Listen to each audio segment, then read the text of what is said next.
Shabbat Shalom, everybody. Welcome to the discussion group. And I have a question. I know, Mauricio, that you responded to me about the Aramean.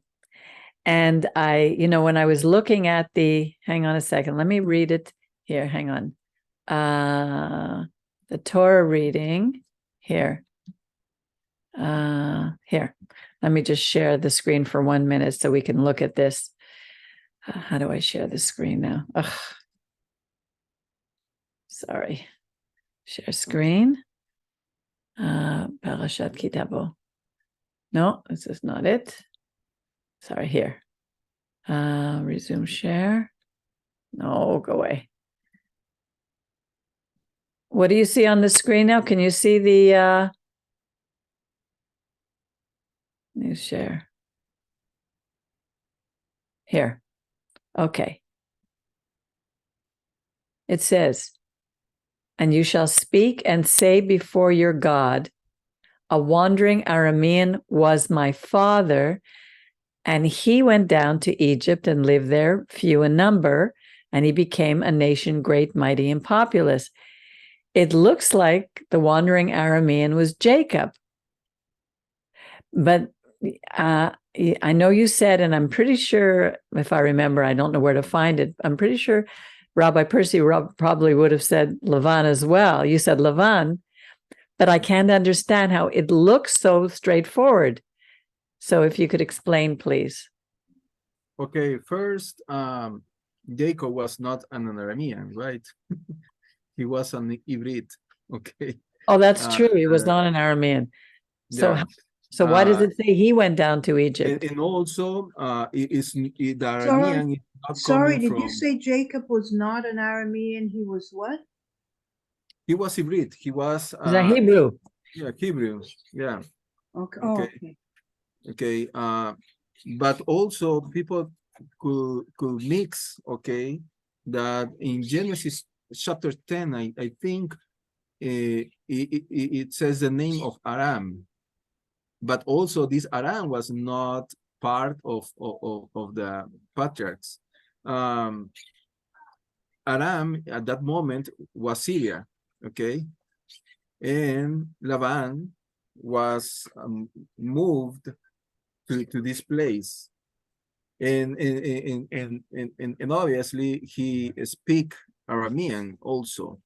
Why? Because in Genesis chapter 31 verse 47, okay, it says that there was a place that Laban called Yegar Saduta, and Jacob called the place Galaad. Okay, Galaad is in Hebrew, and Yegar Saduta is in Aramean. So this man lived in Aram. Now, what is the problem? Jacob was moved because he deceived his brother. He needs to get out from his land, right? So he went to Laban's house, Rivka's brother, to dwell there. And he lived there 20 years, okay? And when it says that an Aramean, because here there is some words, okay? And for that reason, there's so many translation about this chapter. So we can understand that an Aramean wanted to make perish. The right translation is to make perish my father, okay? Who is the father? Okay, is Jacob, okay? And the Aramean who wanted to kill is not really that Laban wanted to kill, but if you remember that God spoke to Laban in dream, and he said, hey, don't touch Jacob. Right. Okay, remember that? So why is that God is protecting Jacob, even though Jacob didn't know? Because Laban was like the person we were talking in this portion, okay? Laban means white, okay? Right. So these people are very white, and everybody shines that a white, okay? And you believe, oh, this as a pure person. But at the end, how is the heart of Laban? He was idolater, Right. okay? He was under other gods. And now there's two options to understand. He wanted to perish, okay? Jacob. One is spiritually, okay? Why? Because for Laban, Jacob was his best and number one employee, okay? He Right. worked for free and he produced a lot of money, okay? Right. He's the perfect employee, okay? So, and the other one is, okay, I want this man work for me, make me more rich, and so I can have more possessions. But to do that, I need he do not grow enough, okay, to comply with his goal of life, okay. And you know, this is something that sometimes we have some Labans who can see that we have a potential, Right. okay, and God has another plans for us, but they wanted to live under their commandment in order that we don't follow God's role for us, Right. and we do not develop enough, and so they are happy. What happened with that? Okay, people trend to perish, okay, because you are not making what God wanted you do in your life, okay. Right.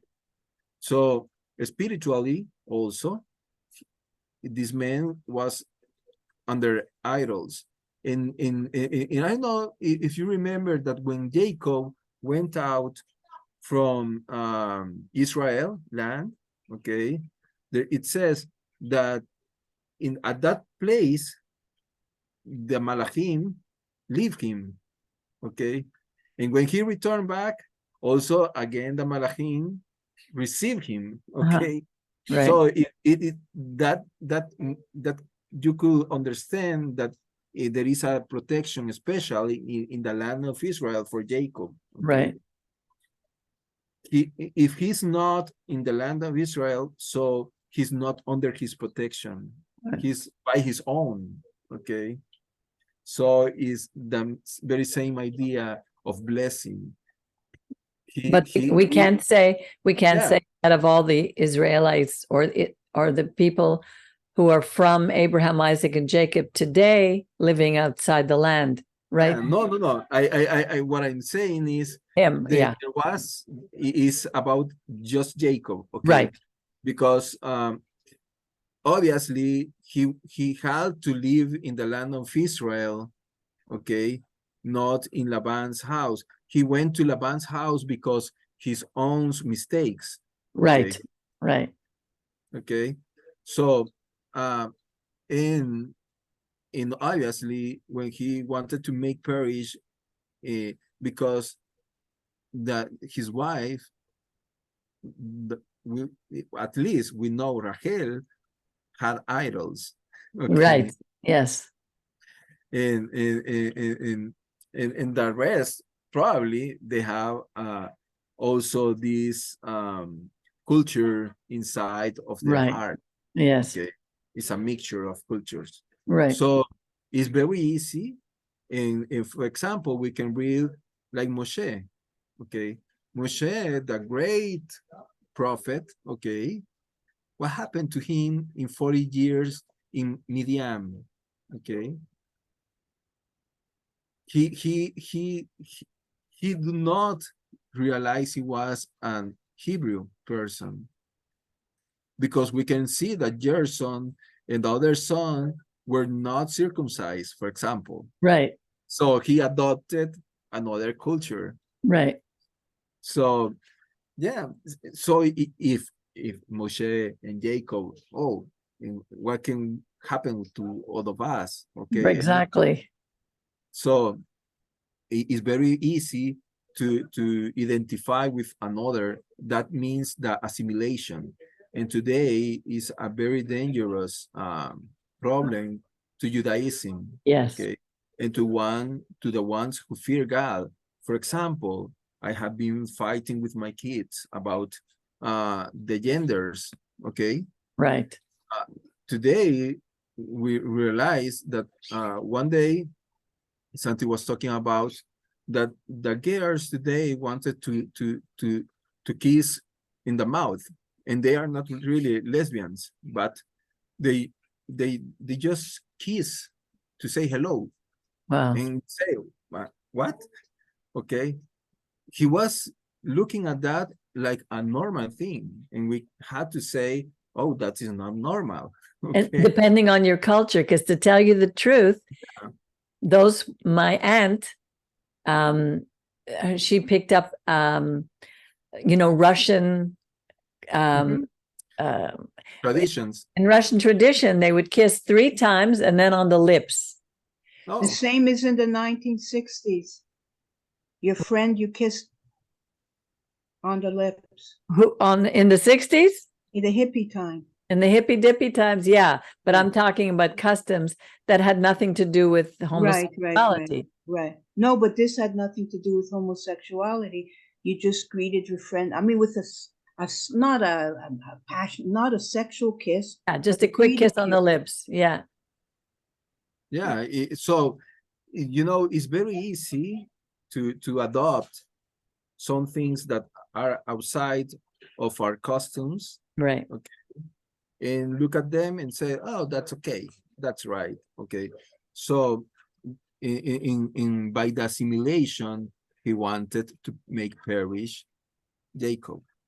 And the third one is physically, because when he realized, oh, my employee is going, and it is like this pride, very proud man. Okay, how can these people leave me alone here with my girls? What people will say, and things like that.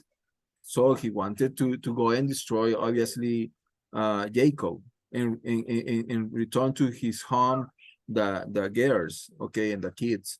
But God said, hey, don't touch. Why God say that? Because obviously he knew he wanted to hurt Jacob. Okay. So and it's interesting that at that moment people enter into the land of Israel. Okay, they have to say thank you, Lord, because if Jacob wouldn't take the right decision, what will happen to Israel? Israel never existed. Okay? Right. So because now we wouldn't be Israel, we will be Arameans. Okay, so from the very first decisions in that didn't happen to Israel at that moment. They saw how God releases from Paro's power, okay, from Egypt. But we have to give thanks even for the things we never knew. For example, I would say, like in your biography, Peggy. For example, you have Ukrainian blood, okay? Right. And thank you, because my parents decided to leave Ukraine, okay, Ukraine. So now I'm here, okay. For example, it's not something that happened to you, but someone took the decisions to get out from that place, and probably if they didn't do that, today Peggy wouldn't exist. Okay. True. So yeah. So it's like we have to give thanks for everything, even for the things we never lived and we never know, but the right decision of our parents. Okay. Right. So that's is why this is related. Okay. And it was very hard for me to find this, to have a logic. But when I read different texts and look at them and say, oh, so it is like how do you say,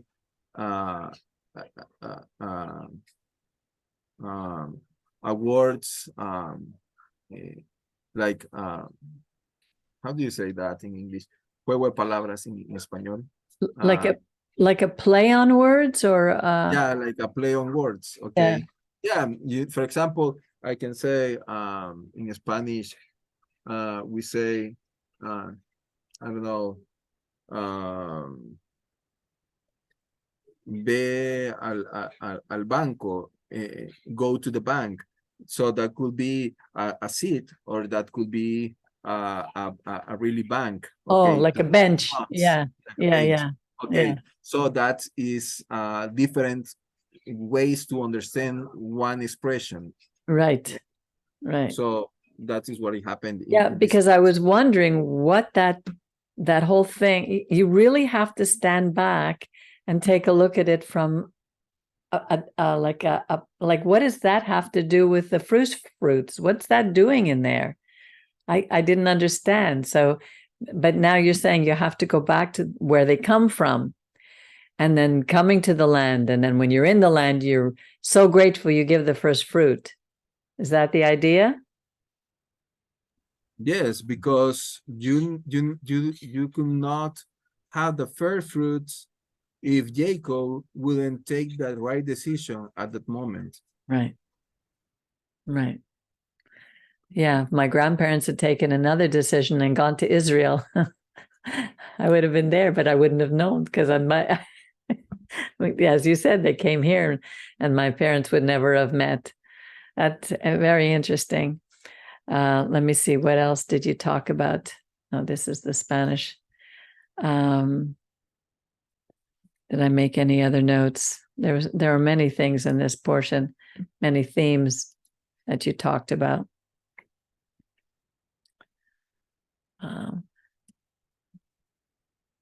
Miriam, do you have anything that you want to that stood out for you?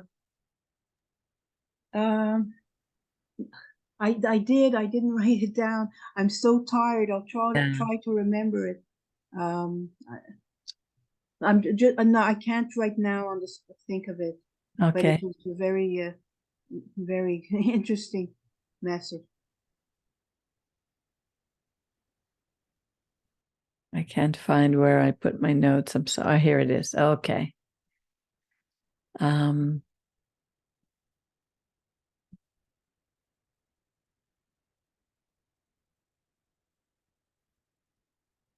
the idea of effort, putting an effort into things. I remember there were people in my life who always would try to get me to take the easy way out. And unfortunately, sometimes I did. Like there was one experience that I had, and I was trying to explain to my kids how, my parents in my day, parents were so busy. It was after the war, and they were too busy building lives again after the war, building businesses. They didn't have a lot of time. There was no such thing as going to school meetings or getting involved in parent teachers. Most often, both parents were working. There were some people, of course, some mothers were in the home, but it wasn't an easy life like we have now, where people have so much more time. But she was saying, oh my goodness, I lost my train of thought. I'm not sure. I'm gonna publish. What was I gonna say? I can't. I lost my train of thought. I think I'm so tired also today. Go ahead. Yeah. No, but the effort. For me today, I have during these days, I have 1 month looking for a person to replace a lady who has to go for maternity in the company. Right. Okay. And when I saw all the his curriculums, the problem is that I can see person um, who doesn't love really the effort or the commitment. Okay. And I couldn't find out a person, even though the payment is relative good. Okay. But all the people is looking for a very well paid position, but without making nothing of effort on it. Okay. And the problem is that, do you remember that some portion in Yeshayahu says, hey, come and buy freely with no payment, but buy. That means effort, okay? Because, for example, here we see, oh, do not eat. I didn't eat, it says in this portion, okay? For example, how hard is to find, at least for me, to see a chocolate, for example, and do not eat it. For me, it's really hard. That takes a lot of effort, and let me tell you, I know. Yeah, and so Yeah. and especially when you feel a little bit tired and you need something sweet, okay? Yeah. And to say no, okay. So effort Yeah. and reward are together, okay? In You end but up, if you so, end, sorry, go ahead. yeah, and also we have to add courage, okay? Because, okay, I can say, yeah, I'm gonna do it, but also to be brave in order to say this is not right. And when you have to stand up and say no, and you know this is not popular today, okay, to say no, that is not the way. For example, if I see a money, things easy, okay, a bill of $20 in the street, I have to say, oh, I find out this, and who owes this, for example, in things like that. For people, for me, it's like, I don't know, natural, but for other people it's hard. Okay, because today is, for example, the scholar system in El Salvador, with 5 grade, we have a scale of from 1 is the worst, 10 is the best. Okay, when you are in the middle, you get 5. Okay, if you get 5, you can follow the next step You can in pass. our country. So, and you can, I remember when I was kid, 7 was a minimum note to pass to the next level. Okay. Right.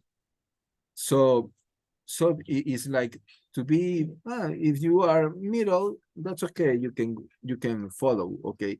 And the problem is in the culture, that means that with the minimum effort you can get results. But what kind of results? Okay. I was talking with a lady today. No, not today. I was talking to her on Thursday, and she was telling me she's an advocacy, and she had a problem with a judge, because, okay, she said there's a client who makes 8,000 per month dollars, so which is a good salary, especially in our country. It's I'm very, sure. It's a good salary so, here.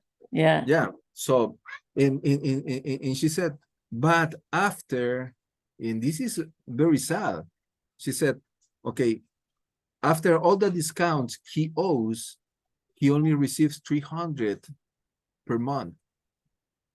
Could you imagine 8,000 per month and only receive 3,300? Is I couldn't believe it. Wow. Okay. Why? Why? Because he spent a lot of money in things that do not give value. For example, he rent a room. He doesn't own a house. For example, he's divorced, but he was in the court because the lady wanted to raise to increase the quote to help the kids. So in the problem is that these persons live by their own every day. Okay, we spend money, we only look for a pleasure and Right. things like that, Right. and at the end of the day they do not have nothing, even though they could have more things, and for us it's like that couldn't happen, Mm. right? But this because there's no effort, and the effort goes to also to the financial. Okay, for example, to us to say, oh no, we do not spend in that. Okay, to our kids, for example, to say no implies effort from us. Oh, And a effort lot, from because they kids, keep after you. They keep asking and asking. and asking, hey dad, I want this t-shirt. Hey Yeah. dad, I want to get out with.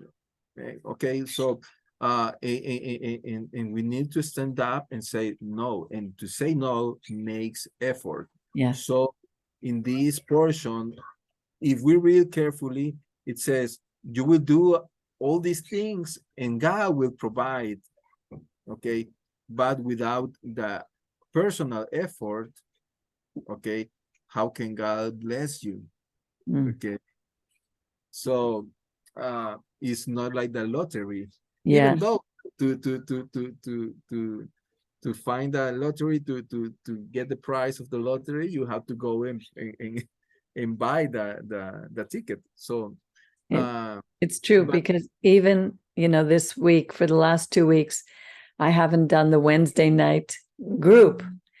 And usually when I do that on Wednesday night, I begin either Sunday or Monday to read the portion over. And then and I see something that stands out for me. And then I do a little research.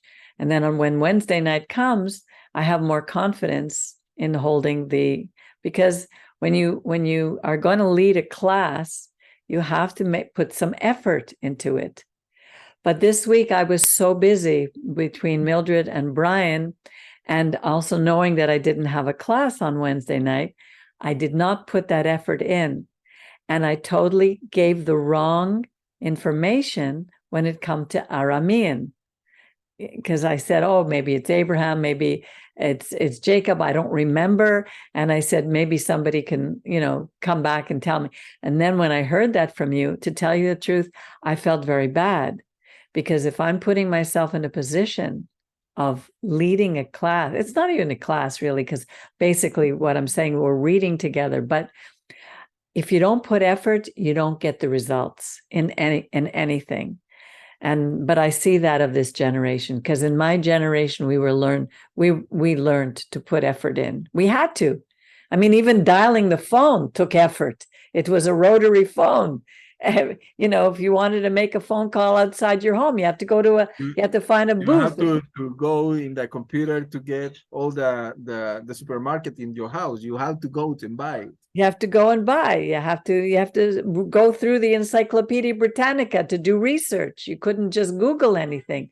Today, everything. And, somebody called me and they said, oh, you have to try this AI. You give messages on Saturday. Why don't you just speak to AI and tell them to write a message for you? I said, but I don't want to do that. What am I going to learn? And they couldn't understand why I don't use artificial intelligence. To me, this is a big false god. It's going to destroy us. There's something that was an experiment that U.S. Department of Education wanted to do at California. They buy a lot of tablets, okay, to try that kids do not cry too much. okay, just to be in a tablet, talking to the tablet. But after, I can remember if it was 2 years of trials, they perceive that the kids have lost the capacity to coordinate movements in their Wow. bodies. Oh my goodness. So, in the kids, obviously, as kids, I rather to talk to the computer instead to write.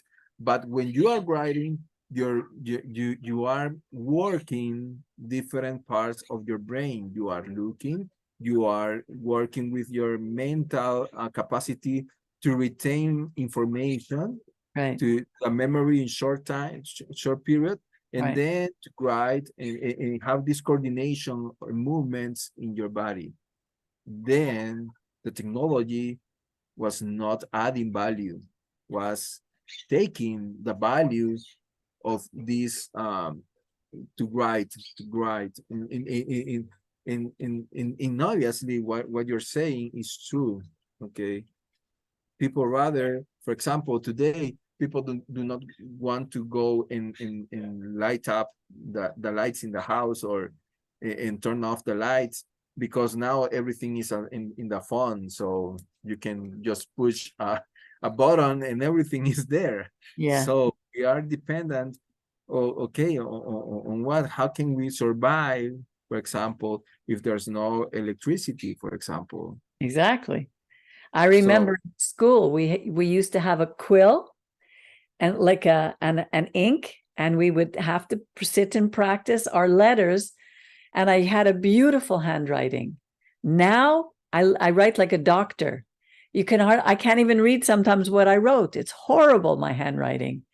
And I even try, like I went to I went to write a letter to somebody who's in prison. And I decided I was going to not type a letter, I was going to write it with my own handwriting. And when I have one of Rabbi's fountain pens with ink, and I decided to sit down, you have no idea how difficult it was. It took me, I struggled with just writing the letters. You're so right. We lose that capacity. Imagine, for example, to write the Torah in the scrolls.